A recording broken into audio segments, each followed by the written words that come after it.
Bos, untung bos. Waduh, mencolot si bos kurangnya.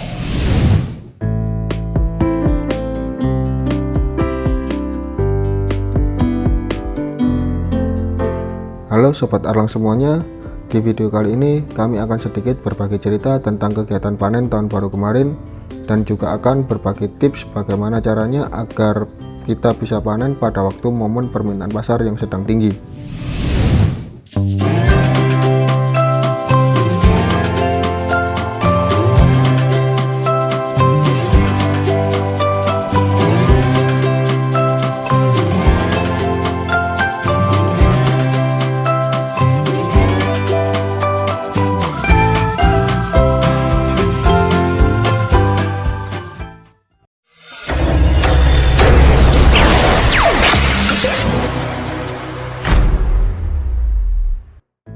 Nah Sobat Arlang, saat ini di tempat kami ada total 6 kolam ya, masing-masing 4 kolam D3 dan 2 kolam D2.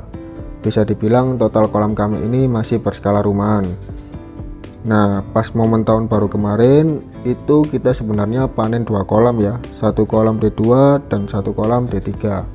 Tapi karena pada saat panen kolam D2 itu siang hari dan kebetulan juga hari kerja, jadi kami tidak bisa mendokumentasikan video tersebut karena memang kebetulan yang melakukan panen itu cuma 2 orang saja. Mungkin kami juga lupa memberitahu kalian kalau Arlang Farm ini itu dikelola oleh beberapa pemuda Karang Taruna yang rata-rata juga masih memiliki pekerjaan. Jadi bisa dibilang usaha ini adalah usaha sampingan. Walau dibilang ini usaha sampingan, bukan berarti kami hanya main-main di dalam usaha ini.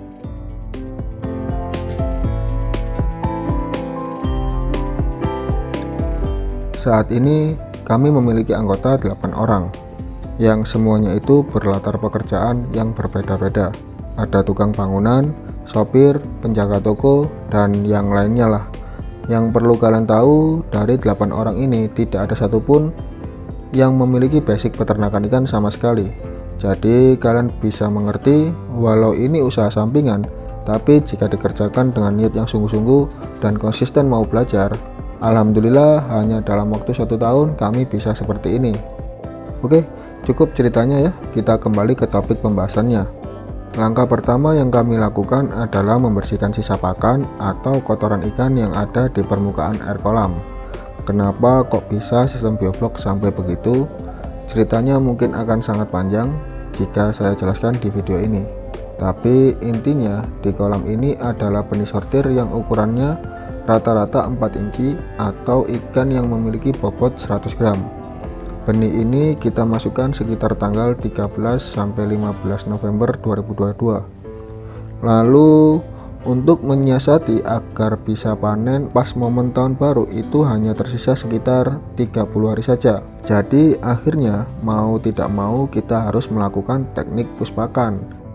Teknik ini adalah memberikan makan ikan lebih dari takaran normal yang biasanya 2-3% dari biomasa ikan menjadi 5-7%. Dan tentunya juga harus tetap mengontrol kualitas air karena memang pasti kualitas air akan menurun akibat teknik puspakan ini.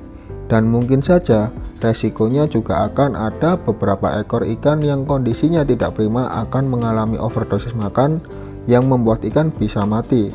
Tapi itu memang sebanding dengan apa yang kita kejar. Jadi pintar-pintar kita saja dalam menjaga dan melihat kondisi air kolam ketika kita melakukan teknik puspakan. Langkah kedua yang kami lakukan adalah memindahkan sebagian air kolam yang akan kami panen ke kolam yang kosong karena memang kami sudah menyiapkan sebelumnya.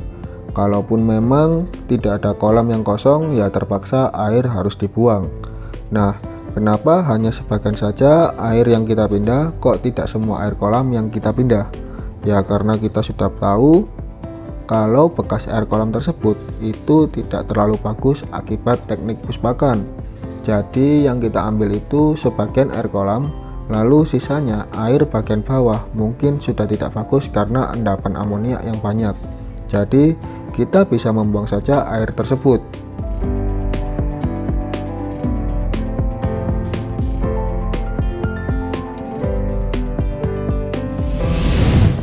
Langkah berikutnya, kami akan melakukan panen sortir atau panen parsial. Ikan yang memiliki bobot minimal 150 gram sudah bisa kami panen dan pasarkan ke konsumen. Sedangkan untuk ikan yang tidak masuk ukuran akan kami kembalikan ke kolam pembesaran untuk dibesarkan kembali. Perlu kalian tahu, kami selalu menggunakan teknik panen parsial atau panen sortir karena memang itu adalah syarat utama kami dalam menjual hasil panen kami. Di tempat kami kan ini ada total 8 orang, jadi kami lebih memilih memasarkan hasil panen langsung ke konsumen karena memang dari 8 orang ini kami sudah memiliki tugasnya masing-masing. Ada tim operator, ada tim marketing, dan juga ada tim bla bla bla lah, banyak pokoknya. Nah, karena kami memasarkan hasil panen kami langsung ke konsumen, jadi kami menjualnya dengan cara keadaan ikan sudah bersih dan siap masak, serta kami juga mengemas ikan seperti pada video ini. Nah, kalian bisa lihat, ini akan bisa terlihat lebih menarik dan bisa menambah sedikit nilai jualnya. Memang ikan nila merah sendiri di tempat kami harganya masih relatif bagus, serta ikan nila merah masih belum banyak tersedia di pasar tradisional di daerah tempat kami, yang rata-rata adanya hanya ikan mujair dan nila hitam saja. Mungkin hal itu juga yang mempengaruhi nilai harga jual di tempat kami. Sebenarnya panen tahun baru kemarin kita panen tidak banyak. Total yang kami panen itu hanya 180 kilo. Tapi alhamdulillah habis tak bersisa. Bahkan kami harus menolak beberapa konsumen yang datang ke tempat kami pada malam tahun baru. Nah, untuk trik marketingnya bagaimana dan kok bisa sampai ludes? Ya, jawabannya selain karena momen permintaan ikan yang tinggi pada malam tahun baru, kami biasanya selalu membuat media promosi 3 hari sebelum panen dan kami sebarkan door to door di daerah sekitar tempat kami. Kami percaya dengan trik tradisional ini mampu menyaring pasar yang baik untuk kami ke depannya. Apalagi hasil panen kami juga masih skala rumahan.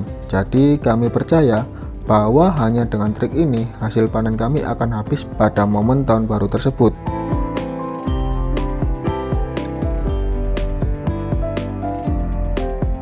Lalu bagaimana caranya agar kita bisa panen pada setiap momen permintaan pasar yang tinggi? Sebenarnya ini tricky ya. Jika dibilang sistem biovlog bisa panen 3-4 bulan, itu jawabannya bisa. Tapi bagi kami yang penjualannya langsung ke konsumen itu tidak bisa. Karena mungkin saja yang tertulis di artikel tersebut itu teknik panen satu kolam semua ya. Jadi kolam dikuras lalu ikan ditimbang dan dijual borongan langsung. Yang biasanya sih dijualnya ke pengepul atau penjual ikan. Nah, sedangkan kami langsung ke konsumen, yang permintaan konsumen itu selalu bervariatif. Tetapi kita juga bisa menjual ikan dengan harga seperti pengepul yang menjual ikan ke konsumen.